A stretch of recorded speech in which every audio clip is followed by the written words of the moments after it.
Hi friends, welcome to Arunai kitchen. இன்றைக்கி நம்ம கிச்சனில் விநாயகர் சதுர்த்திக்கு ஒரு ஸ்பெஷல் ரெசிபி தாங்க பார்க்க போகிறோம். நாவல் பழ கொழுக்கட்டை.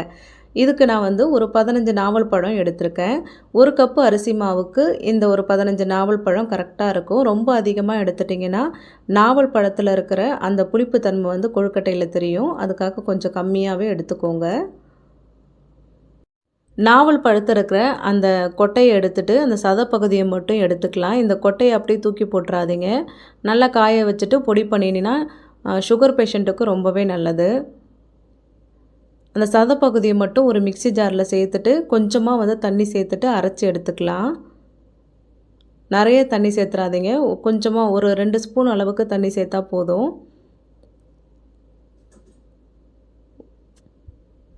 சேர்த்துட்டு அரைச்சி எடுத்துகிட்டு வந்துட்டேன். இப்போ இந்த அளவுக்கு இருக்குது. இப்போ இது கூட இன்னும் கொஞ்சமாக தண்ணி சேர்த்துக்கலாம். ஒரு கப் அளவுக்கு தண்ணி சேர்த்துட்டு நல்லா வடிகட்டிக்கலாம். நல்லா ஒரு மெலிசான வடிகட்டி வச்சு வடிகட்டிக்கோங்க. அப்படி இல்லைன்னா ஒரு துணி வச்சு கூட நீங்கள் வடிகட்டிக்கலாம்.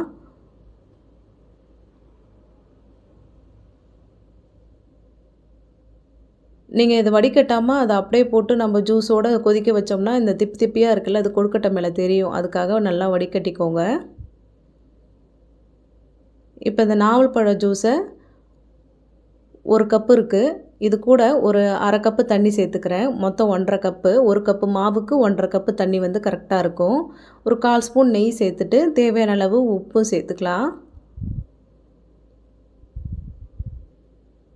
சேர்த்துட்டு இது நல்லா கொதி வரட்டும். நான் இன்றைக்கி கொழுக்கட்டை மாவு, அதாவது இடியாப்பத்துக்கு அரைப்போம் இல்லையா, அந்த மாவு தான் எடுத்திருக்கேன்.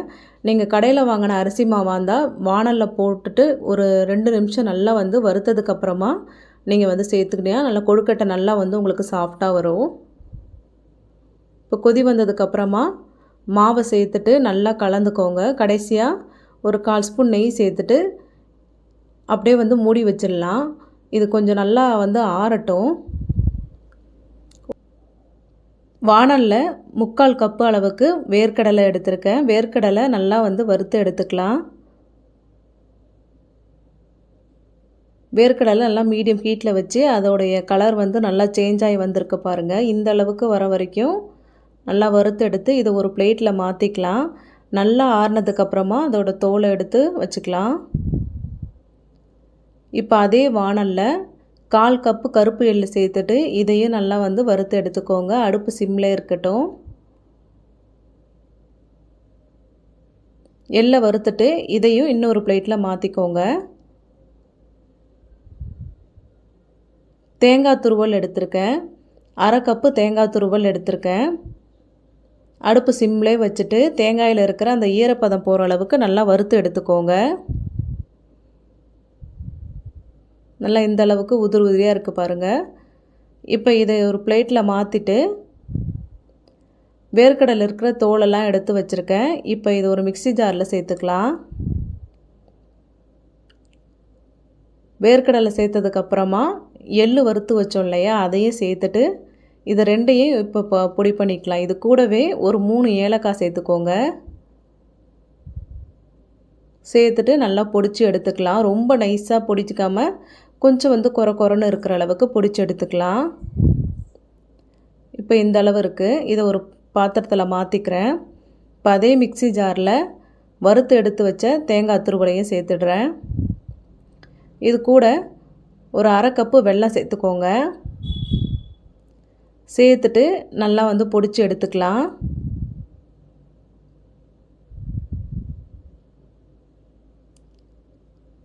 இப்போ இது ரெண்டையும் பொடிச்சு எடுத்துகிட்டு வந்துட்டேன். இதையும் இந்த வேர்க்கடலை பொடிச்சு வச்சோம் இல்லையா, வேர்க்கடலையும் எள்ளையும் அது கூட சேர்த்துட்டு நல்லா கலந்து விட்டுக்கலாம். கை வச்சு நல்லா கலந்து விட்டுக்கோங்க.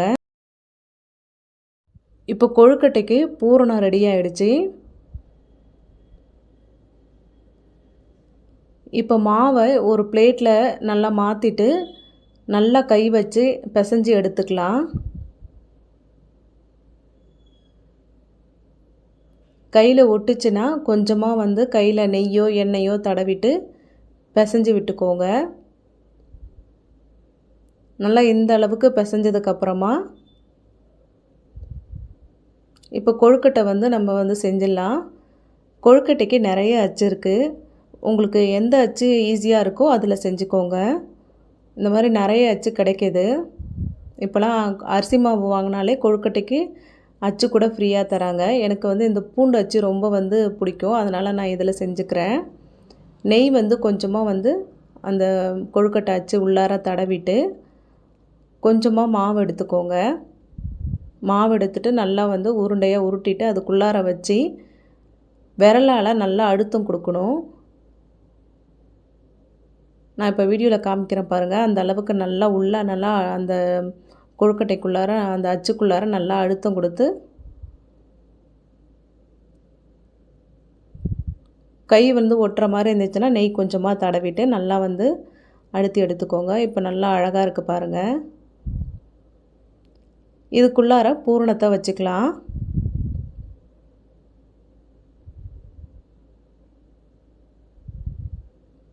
பூரணம் வச்சுட்டு நல்லா கையால் அப்படியே அமுத்தி விட்டுருங்க. இதுக்கு மேலே கொஞ்சம் மாவு எடுத்து வச்சு மேலே நல்லா சீல் பண்ணிட்டோம்னா சூப்பராக வந்து கொழுக்கட்டை ரெடி ஆகிடும்.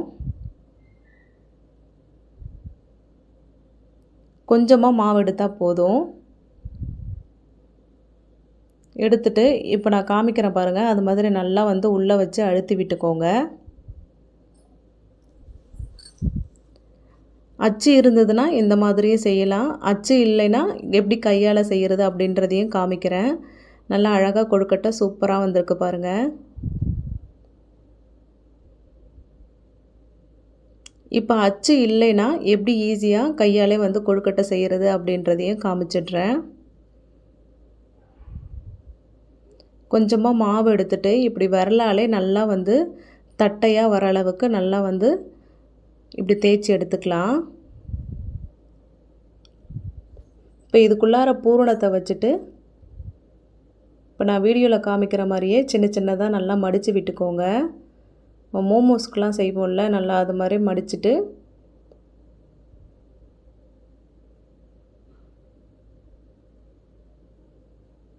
எல்லாத்தையும் சேர்த்து ஒன்றா வந்து நல்லா இணைச்சிட்டா சூப்பராக வந்து கொழுக்கட்டை ரெடி ஆகிடும். ரொம்ப சிம்பிள் தான். ஃபஸ்ட்டு ஒரு 2-3 செஞ்சிட்டிங்கன்னா அதுக்கப்புறம் கொஞ்சம் ஈஸியாக தெரியும். நல்லா சூப்பராக அழகாக இருக்குது பாருங்கள். பார்க்குறதுக்கு பூண்டு மாதிரியே இருக்குது. இப்போ இது மாதிரி எல்லா கொழுக்கட்டையும் நான் செஞ்சுட்டு இட்லி பாத்திரம் அப்படி இல்லைன்னா இந்த மாதிரி ஒரு வாணலில் வச்சுட்டு தண்ணி ஊற்றி வச்சுருக்கேன். மேலே வந்து இந்த கொழுக்கட்டையெல்லாம் வச்சுக்கலாம். மூடி போட்டு ஒரு 7லேருந்து ஒரு 10 நிமிஷம் வெந்தால் போதும். சூப்பராக உங்களுக்கு கொழுக்கட்டை ரெடி ஆகிடும். இப்போ வெந்ததுக்கப்புறமா உடனே எடுத்துடாதீங்க. கொஞ்ச நேரத்துக்கு அப்புறம் அப்படியே விட்டுட்டு எடுத்தோம்னா நல்லா வந்து கீழே வந்து பிடிக்காமல் வருது. கொஞ்சம் ஒரு 3லேருந்து ஒரு 4 நிமிஷம் நல்லா கொஞ்சம் ஆறுனதுக்கப்புறம் எடுத்தோன்னா நல்லா உங்களுக்கு கீழே பிடிக்காமல் நல்லா அழகாக வரும். இப்போ கை பொறுக்கிற சூடு தான் இருக்குது. நான் அதிலே எடுத்துக்கிறேன். கலர் பார்க்கவே நல்லா சூப்பராக அழகாக இருக்குது. டேஸ்ட்டு ரொம்பவே நல்லா இருந்தது. கண்டிப்பாக ட்ரை பண்ணி பாருங்கள். நாவப்பழத்தை அப்படியே கொடுத்தீங்கன்னா குழந்தைங்க சாப்பிட மாட்டாங்க. இந்த மாதிரி கொழுக்கட்டையாக செஞ்சு கொடுத்தீங்கன்னா ரொம்ப விரும்பி சாப்பிடுவாங்க. நான் உங்களுக்கு ஒன்று எடுத்து நல்லா பிச்சு காமிக்கிறேன் பாருங்கள். கொழுக்கட்டை நல்லா சாஃப்டாக இருக்குது.